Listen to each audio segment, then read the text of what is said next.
সেই 2022-এর আগস্টে আরম্ভ হয়েছিল জি বাংলা তথা ব্লুজ প্রোডাকশনের অতীব জনপ্রিয় মেগা জগদ্ধাত্রী, একের পর এক চমক, যার মাধ্যমে টিআরপিতে বাজিমাত।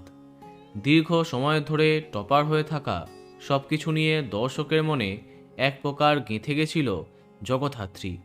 তাই যখন ধারাবাহিকটি তার অন্তিম সময়ে প্রবেশ করছে, মন খারাপ হয়ে যাচ্ছে অসংখ্য দর্শকের।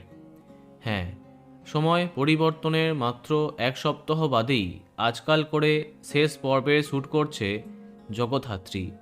আগামী 8ই ডিসেম্বর থেকে 14ই ডিসেম্বর অবধি অন্তিম সপ্তাহ দেখা যাবে এক সময়কার এই বেঙ্গল টপার ধারাবাহিকের। বলা বাহুল্য, টিআরপি তালিকায় বারবার ঘুরে দাঁড়িয়েছে জগদ্ধাত্রী। অঙ্কিতা মল্লিক ও সৌম্যদীপ মুখার্জির জনপ্রিয় জুটি সর্বকালের সেরা জুটির মধ্যে নাম তুলেছে। সম্প্রতি ধারাবাহিকের গল্পে অঙ্কিতার দ্বৈত চরিত্র দেখা যাচ্ছে। দুর্গা চরিত্র বাজিমাত করেন নায়িকা।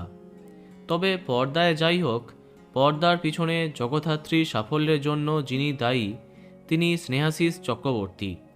অবশেষে এই সপ্তাহেই শেষ দিনে শ্যুট করছে জগদ্ধাত্রী।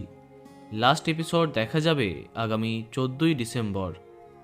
আর তার পরের দিন থেকে 7:30টার সময় আসছে নতুন মেগা তারে ধরি ধরি মনে করি। নতুনের জন্য সবাই এক্সাইটেড, তবে জগদ্ধাত্রীকে সবাই মিস করবে কি, তাই তো? কমেন্টে জানাতে পারো। আর এই রকমই আরও অনেক ভিডিও পেতে সাবস্ক্রাইব কারেন্ট বস। ধন্যবাদ।